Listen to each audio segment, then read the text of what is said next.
India नाम रख लो, तुम कालनेमी थे, हो और आगे भी रहोगे। तुम इतने भ्रष्ट हो। और उस बैठक में कैसे कैसे लोग गए थे भाई। किसी को 32.5 वर्ष की सजा सुनाई गई है। वो किडनी ट्रांसप्लांट के नाम पर सुप्रीम कोर्ट से जमानत लेके बाहर और पॉलिटिक्स कर रहा है, नाटक लगा रखा है। लोकतांत्रिक देश में युवा पीढ़ी को आगे बढ़ने का मौका तो दो। मस्जिद खंडहर पड़े हैं, इसका मतलब है कि वक्फ बोर्डों में बैठे हुए लोग जो धर्म के नाम पर की कमाई को खा रहे हैं। कि नरेंद्र मोदी ने अपने जीवन काल में ही सेकंड लाइन में इतने अच्छे अच्छे नेताओं को खड़ा कर दिया। आज 25 साल के उस नौजवान के एक एक वाक्य को पकड़ करके जब मीडिया समीक्षा करती है तो मुझे प्रसन्नता भी होता है और दुख भी होता है कि उसके वाक्य की तो समीक्षा करती है, लेकिन कभी उस 53 साल का भी एक नौजवान इस देश में घूम रहा है। नमस्कार, मैं हूं आपके साथ नम्रता। लोकसभा चुनाव नजदीक हैं और ऐसे में एक बार फिर से हिंदू मुस्लिम का मुद्दा उठ गया है। वैसे भी धर्म सबसे ज्यादा फेवरेट टॉपिक होता है इन चुनावों में। तमाम राजनेता इस पर बयान देते हैं। पिछले 2 बार से हम देख रहे हैं कि जो संत समाज है वो नरेंद्र मोदी की तरफ गया है। एक अलग झुकाव, एक अलग प्यार उनके लिए देखने को मिला है। इस बार संत समाज किसकी तरफ है, इसी पर आज हम चर्चा करेंगे। और चर्चा करने के लिए हमारे साथ स्टूडियो में बहुत ही खास मेहमान मौजूद हैं। आपको बता दें, अखिल भारतीय संत समिति के महामंत्री स्वामी जितेंद्रानंद सरस्वती जी हमारे साथ मौजूद हैं। स्वामी जी, बहुत बहुत स्वागत है आपका और बहुत धन्यवाद कि आप आए स्टूडियो में, आपने वक्त निकाला। मुझे ये बताइए, एक धर्मगुरु के तौर पर जब हम आपको देखते हैं तो आप ऐसी शख्सियत हैं जो हर मुद्दे पर अपनी राय बेबाकी से रखते हैं। इस बार संत समाज किसके साथ है? पहले जिसके साथ था उसी के साथ है। हम कोई पार्टी थोड़े हैं, कोई राजनीतिक व्यक्ति थोड़े हैं कि रोज गठबंधन तोड़ते हैं, रोज बनाते हैं।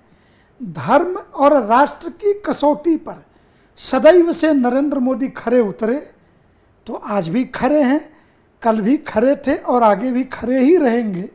इसलिए हम उनके साथ खड़े हैं। असल में ये सवाल मैंने इसलिए पूछा क्योंकि पिछले 2 बार के चुनावों में हमने विरोधी पार्टी और उनके नेताओं को इतना मंदिर जाते हुए नहीं देखा जितना इस बार देख रहे हैं। बस इसीलिए मेरा सवाल था। खैर, मुझे जवाब मिल गया।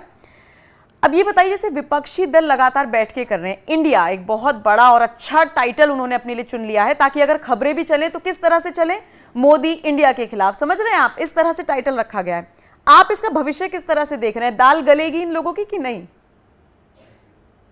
ईस्ट इंडिया कंपनी की दाल नहीं गली तो ये जो है सब इनकी दाल कहाँ से गलने वाली है। वास्तव में इन्होंने इंडिया नाम रख करके एक प्रकार से ग्रामीण भारत जो भारत है और शहरों में 18% अर्बन, जो इन्हीं के नेताओं ने पहले बयान दिए कि इस देश में 2 देश बसता है, एक इंडिया है, एक भारत है, एक ग्रामीण है, एक शहरी है।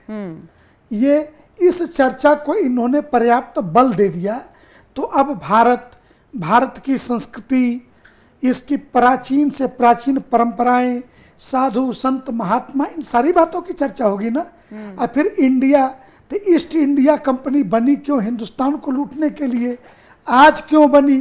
तो ये परिवारवादी औलादों को बचाने के लिए अयोग्य परिवारवादी और भ्रष्ट नेताओं का एक काकस। क्या कोई, मैं पूछूं कि कालनेमी साधु के कपड़े ओढ़ लेने से हनुमान जी के मुक्का से बच जाएगा क्या? लात खाने से बच जाएगा? वो नहीं बचेगा। इसलिए तुम कोई इंडिया नाम रख लो, तुम कालनेमी थे, हो और आगे भी रहोगे। और तुम्हें ठीक से हिंदू समाज और इस देश की जनता पहचानती है कि तुम इतने भ्रष्ट हो। और उस बैठक में कैसे कैसे लोग गए थे भाई। किसी को 32.5 वर्ष की सजा सुनाई गई है।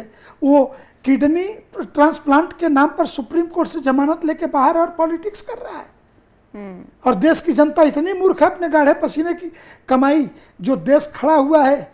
ये जो देश जिस प्रकार से पिछले 9 वर्षों में मैं कहूँ कि भारतीय पासपोर्ट की ताकत दुनिया में बढ़ी है, ये पूंजी इस देश की जनता मूर्ख अब थोड़े है कि गंवा देगी। तो इस देश की जनता इस पूंजी को गंवाने वाली नहीं है। इसलिए हाँ, इन्होंने जो इंडिया शब्द रखा, इसमें इंडियन नेशनल, फिर इन्होंने डेवलपमेंटल कहा। तो वास्तव में डेवलपमेंटल नहीं है, वो है दारुल, और फिर अगला जो आई है इंक्लूसिव। इंक्लूसिव, और इंक्लूसिव नहीं है, वो इस्लाम है। तो दारुल इस्लाम, ये डेवलपमेंटल और इंक्लूसिव जो शब्द प्रयोग कर रहे हैं, वास्तव में न डेवलपमेंटल है न इंक्लूसिव है। ये दारुल इस्लाम को हिंदुस्तान पर थोपने की साजिश है। यूसीसी के विरोध में कितने हैं? सही वक्त नहीं है यूसीसी लागू करने का। अरे 75 वर्ष इस देश के संविधान के बने और हम आज़ादी का अमृत महोत्सव मना रहे हैं, बीत गए, और संविधान के उस 44वां अनुच्छेद कहता है कि यूसीसी आना चाहिए। एक जन एक राष्ट्र एक कानून, जीएसटी आया, एक टैक्स, तो ये आना चाहिए। तो आपको इतना दर्द क्यों है? तो ये सारे ऐसे गैंग बनाने वाले कि इकट्ठा होने से जनता ठीक से पहचानती है, जनता जवाब दे देगी। आपको लगता है कि जैसे 9 साल हो गए हैं नरेंद्र मोदी को सत्ता में आए हुए, वर्शिप एक्ट जो है उसको अब तक खत्म कर देना चाहिए था?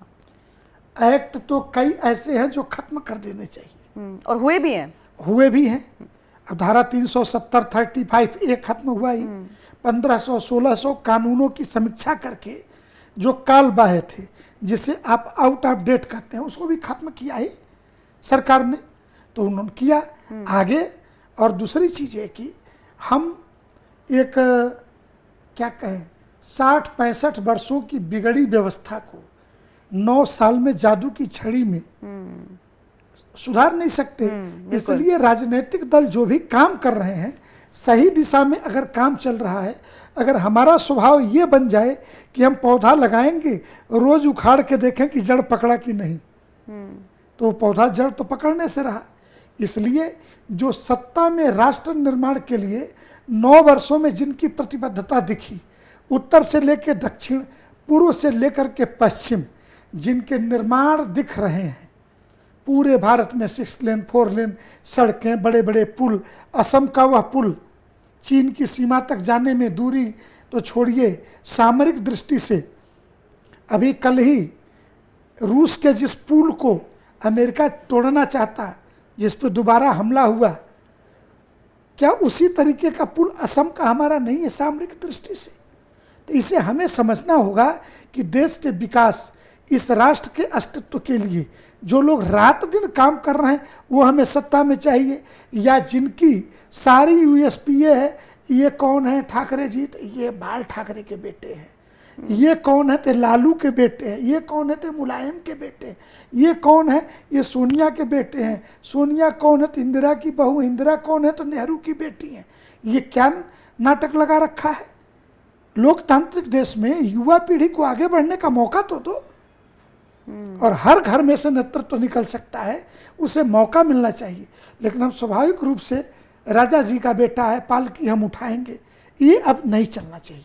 लेकिन स्वामी जी, एक मुद्दा हिंदुत्व का है जो बहुत जोर शोर से उठता है।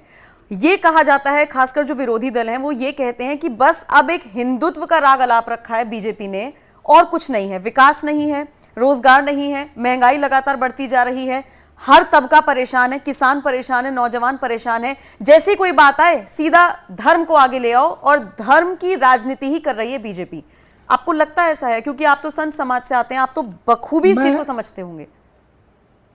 ये इतने बड़े झूठे हैं राजनीति में। मैं एक उदाहरण देकर के पूछता हूं कि महिंद्रा ने स्कॉर्पियो एन निकाला और उसकी बुकिंग थी, आपको पता है 30 सेकंड में कितनी बुकिंग हुई थी?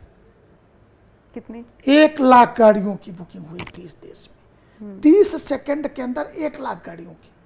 और स्कॉर्पियो एन 2 साल के वेटिंग पे चल रहा है इस देश में।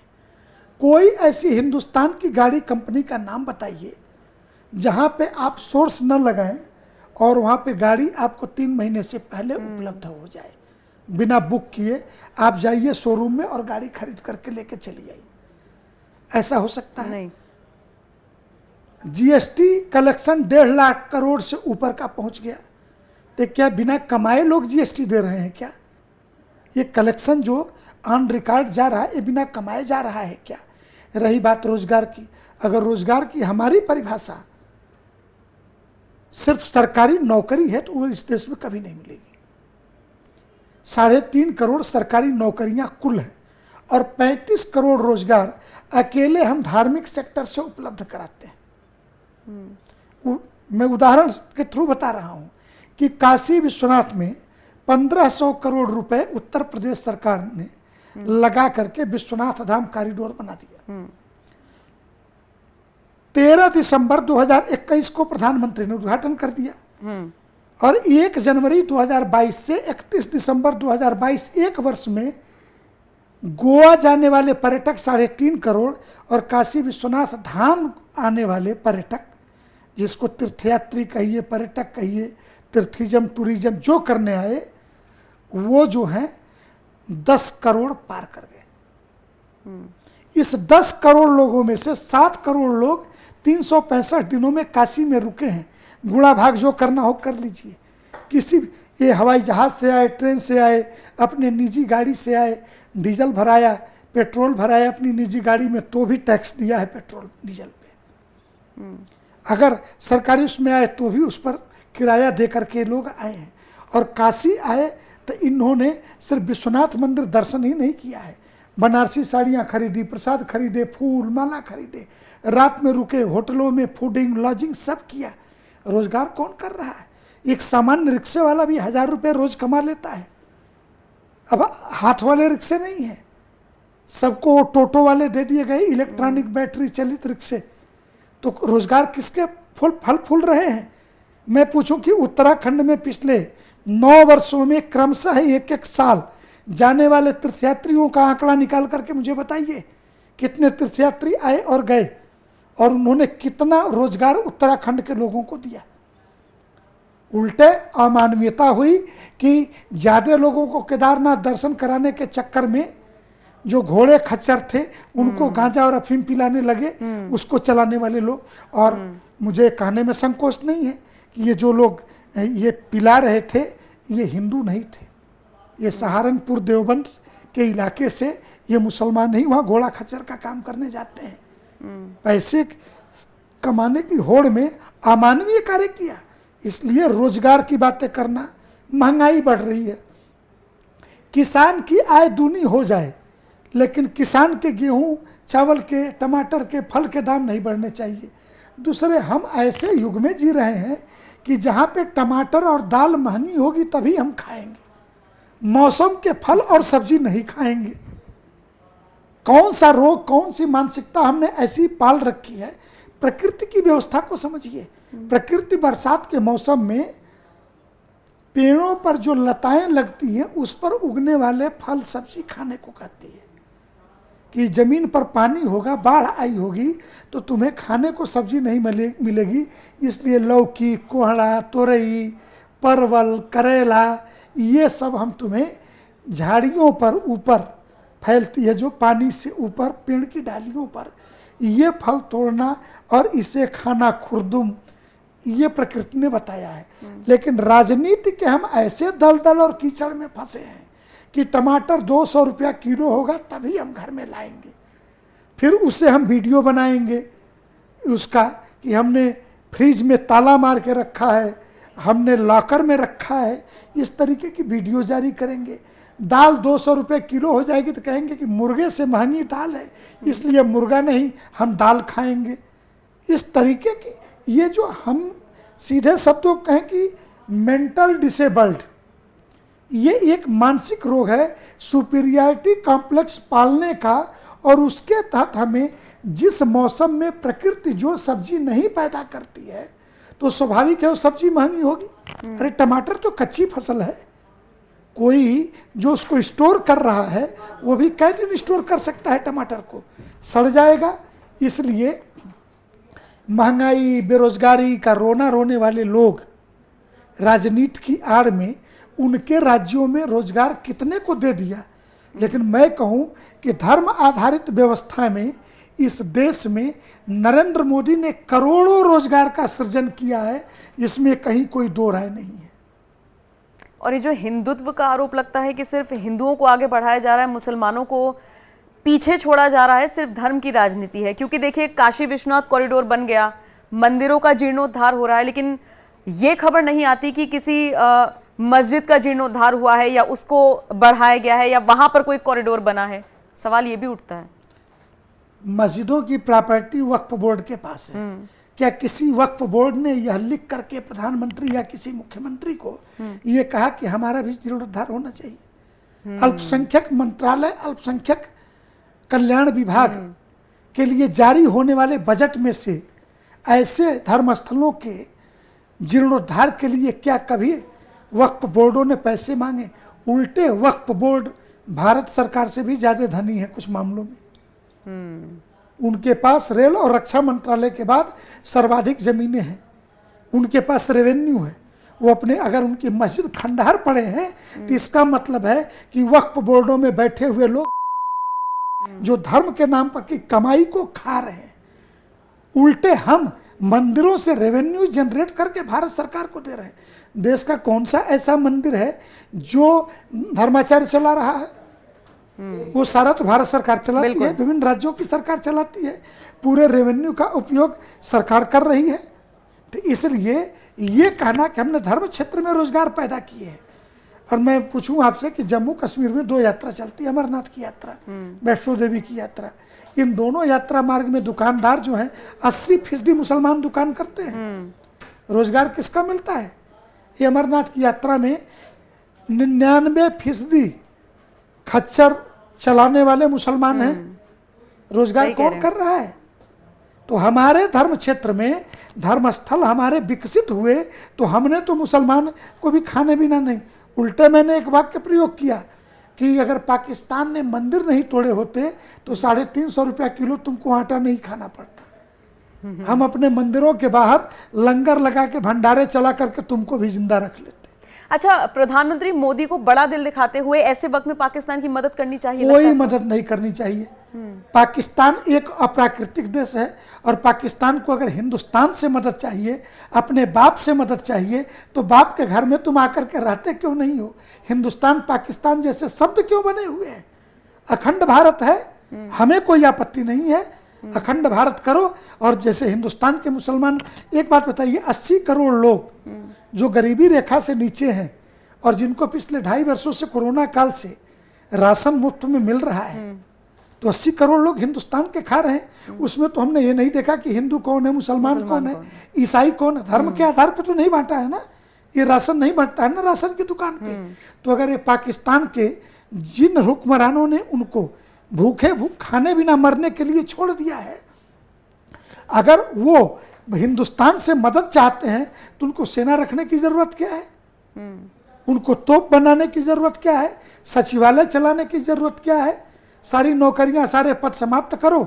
अगर तुम सच में पाकिस्तान नाम का देश तुमने मुसलमानों के भले के लिए बनाया था और भला नहीं हो सकता, तो कम से कम हिंदुस्तान और पाकिस्तान के मुसलमानों की प्रगति ही देख करके तुम पाकिस्तान शब्द को खत्म कर दो, तो कम से कम दुनिया में एक झंझट खत्म हो जाएगा।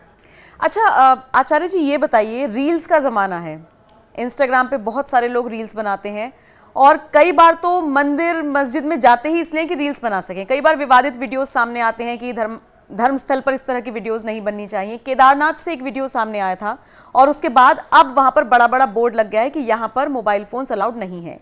इस फैसले को आप किस तरह से देखते हैं? यह स्वागत योग्य फैसला है, क्योंकि हम अपने घर में भी रहते हैं ना, तो एक मर्यादा में रहते हैं माता पिता के सामने, और पूरे जगत नियंता, जगत के माता पिता के अगर दरबार में हम जा रहे हैं तो वस्त्रों की मर्यादा, हमारे आचरण की मर्यादा, आचरण की पवित्रता, यह बहुत आवश्यक है। और जब यह पवित्रता नहीं होती है, रील्स बनाने के लिए हम कहीं जा रहे हैं, तो धर्म स्थल रील बनाने के लिए नहीं है। 2 चीज़ों को समझना होगा, तीर्थिज्म एंड टूरिज्म, ये अंग्रेजी के शब्द हैं, और हिंदी में कहें तीर्थाटन और पर्यटन। पर्यटन का अंतिम लक्ष्य है मौज। पर्यटन पे क्यों जाते हैं? तो मौज करने जा रहे हैं, मस्ती के लिए जा रहे हैं। और तीर्थाटन का अंतिम लक्ष्य है मोक्ष।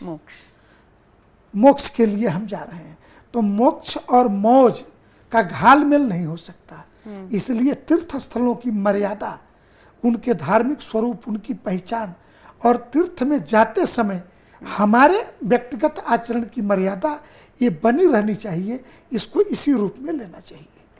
लेकिन ये जो फैसला लिया गया आचार्य जी, ये उस वीडियो के बाद लिया गया जहां पर एक कपल गया हुआ था, मतलब एक प्रेमी जोड़ा गया हुआ था, लड़की ने लड़के को प्रपोज किया, सूट पहना हुआ था लड़की ने, और वो हम लोग कहते भी है ना कि कोई अच्छा काम करने जाते हैं तो अपने माता पिता का, अपने भगवान का आशीर्वाद लेते हैं। इसे इस तरीके से भी तो देखा जा सकता था। इसके तुरंत बाद ये फैसला लिया गया है कि मोबाइल फोन्स बैन। प्रपोज हमारी संस्कृति का हिस्सा नहीं है। प्यार का इजहार नहीं, प्यार का इजहार भी हमारी संस्कृति का हिस्सा नहीं है।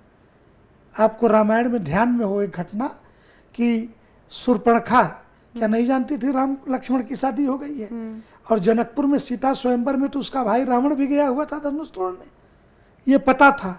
इसके बाद भी राम की द्वितीय भार्या बनने के चक्कर में, भगवान की दूसरी पत्नी बनने के चक्कर में शूर्पणखा जो प्रपोज और जिसको प्यार का इजहार, उसका परिणाम क्या हुआ? समाज में उसकी नाक कान कटी, इज्जत गई। ये हमारे समाज का हिस्सा नहीं है, हमारी संस्कृति का हिस्सा नहीं, धर्म का हिस्सा नहीं है। हमारे लिए आदर्श, हमारे माता पिता जिस रूप में, अगर हमें कुछ पसंद है तो हम अपने माता पिता को बता देंगे, माता पिता उनके माता पिता से चर्चा करेंगे। हम देखिए, सनातन हिंदू धर्म में विवाह कॉन्टेक्ट नहीं है। सनातन हिंदू धर्म में विवाह जो है संस्कृति का हिस्सा है।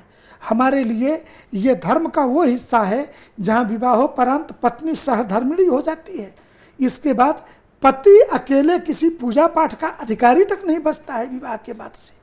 तो ऐसे परिस्थिति में धर्म के एक आचरण के हिस्से को हम जिस तरीके से आज विवाह को बना रहे हैं, जिस तरीके का ये pre wedding shoot, maternity shoot होने लगा, ये जिस तरीके का आचरण है, ये सनातन धर्म का हिस्सा कतई नहीं है। हिंदू ये बाजारवाद से प्रभावित है, और यह बाजारवाद इनको नंगा करके रख देगा। और धर्माचार्य तो बार बार कह रहे हैं, आगे हम इस पर पूरी तौर से, अखाड़ा परिषद के अध्यक्ष ने कहा हरिद्वार के मंदिरों को लेकर के कि कोई भी मंदिर में बिकनी और कट कपड़े पहन करके नहीं जाएगा। ठीक, उत्तराखंड में लागू कर दिया। अब धीरे धीरे देश के प्रत्येक मंदिरों में ये धीरे धीरे करके हम लागू कर रहे हैं कि मंदिर में आना है तो मर्यादित वस्त्रों में आइए। क्या आपत्ति आपको हो सकती है मर्यादित वस्त्रों में जाने में? बिल्कुल। माता पिता की जिंदगी खप जाती है औलाद के तन को ढकने में, और औलाद एक क्षण में नंगी हो जा रही है अपने बॉयफ्रेंड, अपने गर्लफ्रेंड के साथ। तो ये जो पाप है, ये धर्म का हिस्सा नहीं है। और ये कामुकता ऐसा नहीं है कि ये परिवार को चलने देगी या समाज को जोड़ करके रखेगी। ये बस कुछ क्षणों का उनका आनंद है जो देश, संस्कृति, सभ्यता सबको नष्ट करता है। अच्छा, योगी आदित्यनाथ को आप किस तरह से देखते हैं? मेहनत है, लेकिन जब वो सत्ता में आए थे तो लगा था कि चला भी पाएंगे राज्य, नहीं, लेकिन जितने कड़क अंदाज में उन्होंने चलाया, हम देख रहे हैं। मैं खुद यूपी से आती हूँ तो मुझे पता है कितना बदलाव हुआ है। आप उनका फ्यूचर क्या देख रहे हैं? भारत के भविष्य की आशा की किरण है। पहली बार ऐसा हुआ, अन्यथा भगवा वस्त्रों में जो लोग भी, एक लंबी श्रृंखला है केंद्रीय कैबिनेट से लेकर के सांसद होने तक, उस लंबी श्रृंखला में सामान्यतया उन लोगों ने कोई अलग से छाप नहीं छोड़ी।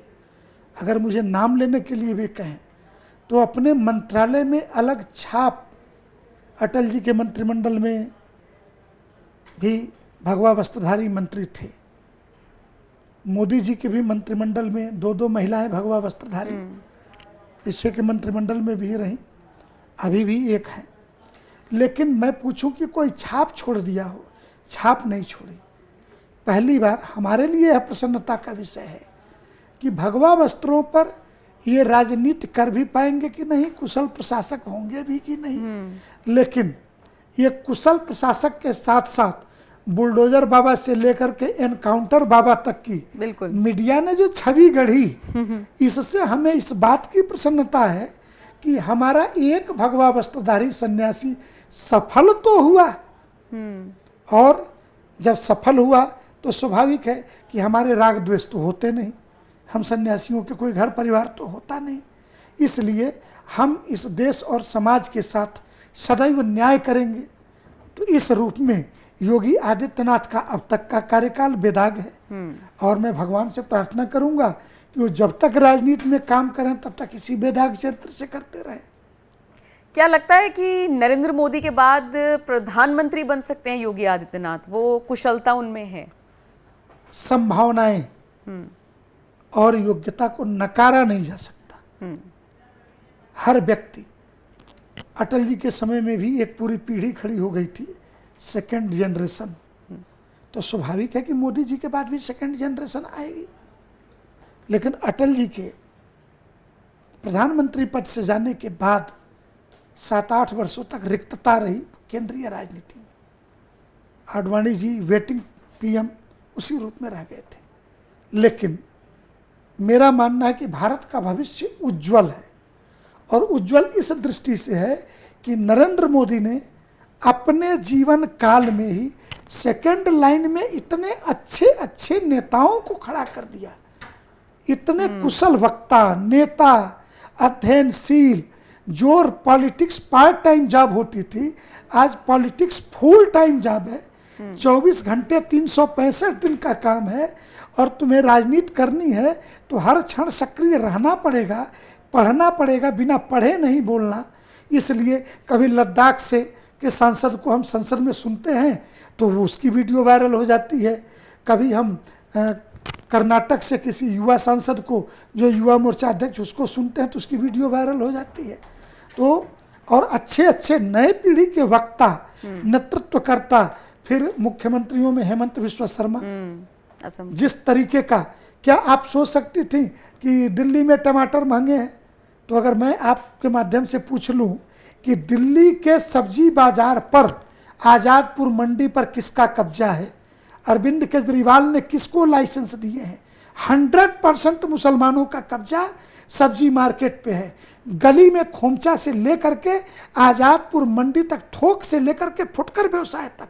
तो अगर मैं राजनीतिक कारणों से धर्माचार्य होने के बाद भी यह आरोप लगाऊं कि ये सब्जी की महंगाई के पीछे अरविंद केजरीवाल का षड्यंत्र है, तो लगेगा कि स्वामी जी तो राजनीति कर रहे हैं। लेकिन सच्चाई तो ये है। और जब हेमंत बिस्वा शर्मा ने कहा कि गुवाहाटी के अंदर मछली और मसाले के व्यवसाय में से मुसलमानों को मैं निकाल बाहर करूंगा, और उसके लिए उसने असम के नौजवानों से आग्रह किया कि तुम आओ और गुवाहाटी में रोजगार के व्यवसाय में ये करो, ब्रह्मपुत्रा से मछली मारो और बेचो जो काम। इसलिए इस राजनीतिक चीज़ों को रोजगार की दृष्टि से जब हम सोचते हैं तो हमें रोजगार की दृष्टि से सोचते, मुसलमान क्यों नहीं रोजगार मांगता? हिंदू नौजवान ही रोजगार के नाम पे क्यों भड़काए जाते हैं?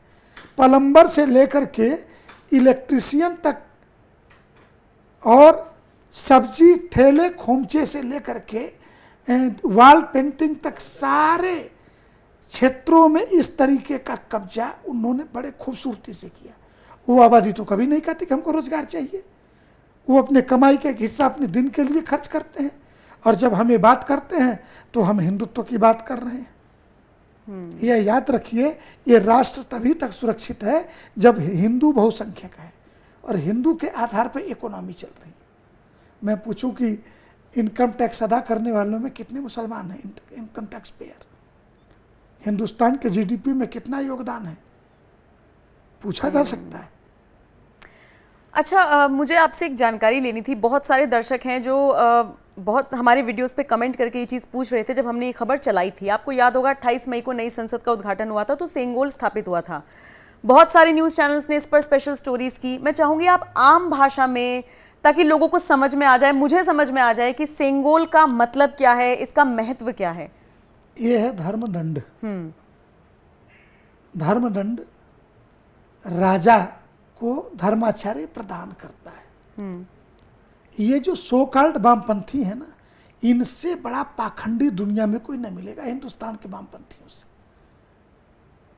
ब्रिटेन के हाउस ऑफ लॉर्ड्स में 48 रोमन कैथोलिक 48 पादरी नियुक्त होते हैं कि आप हिंदुस्तान की संसद में जनसंख्या के आधार पर हिंदू, मुस्लिम, सिख, ईसाई के 20 भी सांसद राज्यसभा में नियुक्ति के बारे में सोच सकते हैं? कल्पना की जा सकती है? तो उत्तर मिलेगा नहीं की जा सकती। सेंगोल यह वही राजदंड है जो अंग्रेजों से प्राप्त हुआ। लेकिन नेहरू को तो धर्म से आपत्ति थी, इसलिए नेहरू ने उसे अपनी घूमने वाली छड़ी बता दी, ले जाकर के प्रयागराज में उसको रख दिया कबाड़ के अंदर, वहाँ से निकाल के आई। इस धर्मदंड के स्थापित होने से विपक्ष को भय क्यों है? क्योंकि धर्मदंड जहाँ स्थापित होता है वहाँ आप राजनीति में कुछ गलत नहीं कर पाएंगे। यहाँ तो सुबह सो के उठे नहीं कि झूठ बोलना चालू। अपने आज की वीडियो में क्या बोला है और कल की वीडियो में वो क्या बोलेंगे, इसकी उनके जीवन में खुद गारंटी नहीं है। इसलिए धर्मदंड की स्थापना भारत की दृष्टि से ऐतिहासिक था और यह चोल वंश का है। चोल वंश का साम्राज्य, देखिए साम्राज्य तो पाटलिपुत्रा का भी बहुत बड़ा था, मगध साम्राज्य, लेकिन चोल वंश का साम्राज्य मगध साम्राज्य की अपेक्षा बड़ा इसलिए माना गया कि समुद्र पार के राज्यों में भी चोल वंश के शासकों ने शासन किया और उसमें से राजेंद्र चोल सबसे प्रभावशाली शासक थे और उन्होंने विजय के लिए एक नगर बसाया था गंगई कोंडा चोल्लापुरम। गंगा का जल उस नगर के मध्य में ले जाके स्थापित किया था कि मैं दुनिया का चक्रवर्ती सम्राट बन गया। तो वो नगर आज भी कर्नाटक में गंगई कोंडा चोल्लापुरम है। तो वो स्थापित किया राजदंड के बूते। इसलिए चोल वंश का, और यह चोल वंश का राजदंड दक्षिण के तमिलनाडु से आकर के धर्मगुरुओं ने नरेंद्र मोदी को सौंपा। तो इसके पीछे का भाव यह है, राष्ट्र के एकता और अखंडता को अब आप खंडित नहीं कर सकते। प्रतीक वो दक्षिण का है। स्थापित उत्तर में दिल्ली के अरावली पर्वत श्रृंखलाओं के ऊपर बने हुए उस नए संसद भवन में स्थापित हो रहा है। इसलिए इस गूढ़ रहस्य को जो इसको समझ में आ गया होगा कि अब झूठों का शासन आने वाला नहीं, चलने वाला नहीं। और ये मोदी धर्म को समानता, हम पूजा के घर में जाते हैं तो झूठ नहीं बोल पाते। बिल्कुल। एक आखिरी सवाल मेरा जाते जाते आपसे ये है कि चूंकि हम धर्म गुरुओं को जब सुनते हैं, कथावाचकों को जब सुनते हैं, तो बहुत हम भी शांत स्वभाव से सुनते हैं और अपेक्षा करते हैं कि वो भी शांत स्वभाव से अपनी बात को रख देंगे। लेकिन जब बात हम धीरेन्द्र शास्त्री की करते हैं तो उनका अंदाज थोड़ा सा अलग है। कई बार ये लोगों को खल जाता है, ठटरी बांध देंगे। चलिए यहाँ तक तो समझ में आता है कि उनकी आम बोलचाल की ये इसी तरीके का उनका अंदाज है। लेकिन फिर एक उनका बयान सामने आया, अगर आपने सुना होगा। वैसे मुझे आपका इंटरव्यू करके समझ में आ गया कि आप बहुत ज्यादा डेप्थ में जाते हैं किसी भी चीज के, तो मुझे लगता है आपने सुना होगा ये बयान। उन्होंने कहा किसी भी स्त्री की अगर शादी हो जाती है तो मंगलसूत्र गले में और मांग में सिंदूर जरूरी हो जाता है, और नहीं तो फिर लगता है कि प्लॉट, अगर ये चीजें ना हो तो लगता है प्लॉट खाली है, और अगर ये दोनों चीजें हैं तो लगता है कि रजिस्ट्री हो गई है।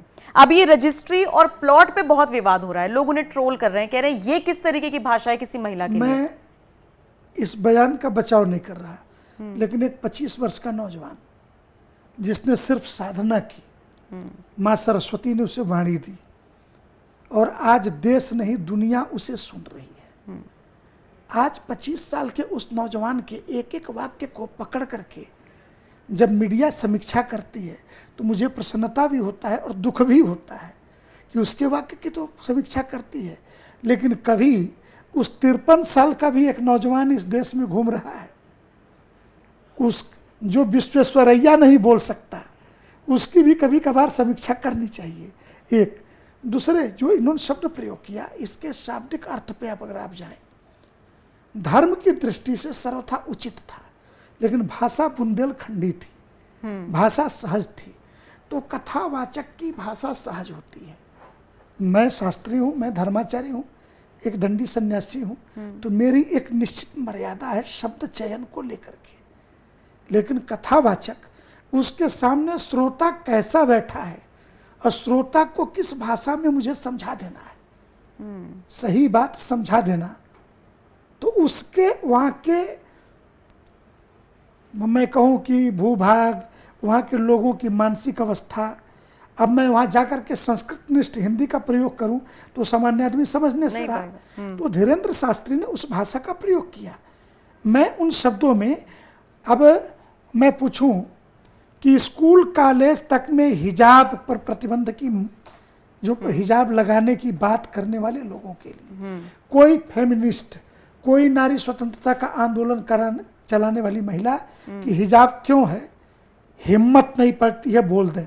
ये सारे वामपंथी दोगला चरित्र के लोगों का यही हाल है, टुकड़े टुकड़े गैंग का। लेकिन जब हिंदू नारी की बात आती है तो नारी स्वतंत्रता के सारे पैमाने जाग जाते हैं।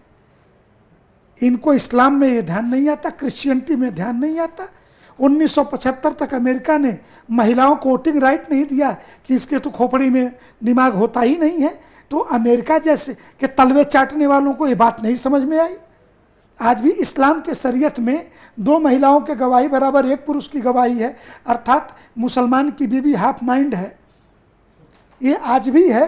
तो इस पर तो नारियों का कोई स्वाभिमान नहीं जगा। लेकिन सनातन हिंदू धर्म में जहाँ पे 9 दुर्गा, 10 महाविद्या, 52 शक्ति पीठ से लेकर के दुर्गा, सरस्वती, लक्ष्मी, काली सभी रूपों में शक्ति स्वरूपा पूजित है, वहाँ पे नारी स्वाभिमान। और नारी स्वाभिमान की मैं बात करूँ, नारी शक्ति के अपमान की बात करूँ, तो मैं पूछता हूँ नारी स्वतंत्रता मानसिक चाहिए या शारीरिक चाहिए? जिन्हें शारीरिक प्राप्त है वो कोठे पर बैठी है, और जिन्हें मानसिक प्राप्त है, मानसिक स्वतंत्रता जिनको प्राप्त है, वो सभी महिलाएं मर्यादा और अनुशासन में पूरे दुनिया का संचालन कर रही हैं, विशेषकर भारतीय महिलाएं। इसलिए ऐसे शब्दों को पकड़ करके लेकर के बैठने की अपेक्षा हम मर्यादित जीवन कैसे जिएं, सनातन हिंदू धर्म की परंपरा और मर्यादा के अनुसार हमारा आचरण कैसा हो, इस पर ध्यान देने की बात है। अब धीरेन्द्र शास्त्री के एक एक शब्द पकड़ने वाले आजकल, क्योंकि पेट में दर्द है। जो लोग कल तक पोप जॉन पॉल के भारत आगमन पर 1986 में सोनिया के कहने पे राजीव गांधी ने 21 तोपों की सलामी दिलवाई थी रांची एयरपोर्ट पे, 50,000 आदिवासियों का धर्मांतरण करके ईसाई बना करके वहाँ पे प्रस्तुत किया गया था। देवगौड़ा जब कर्नाटक के मुख्यमंत्री होते थे और वहाँ पर एक पादरी आया कथा करने के लिए, वहाँ पे ये अपनी जादू मंत्र चलाने के लिए, तो वहाँ पर देवगौड़ा साष्टांग दंडवत करके और कालीन पर बैठे। और रिकॉर्ड है, मैं ऑन रिकॉर्ड बोल रहा हूँ, गवर्नमेंट ऑफ कर्नाटका के अकाउंट से होर्डिंग लगवाए गए थे उस पादरी की।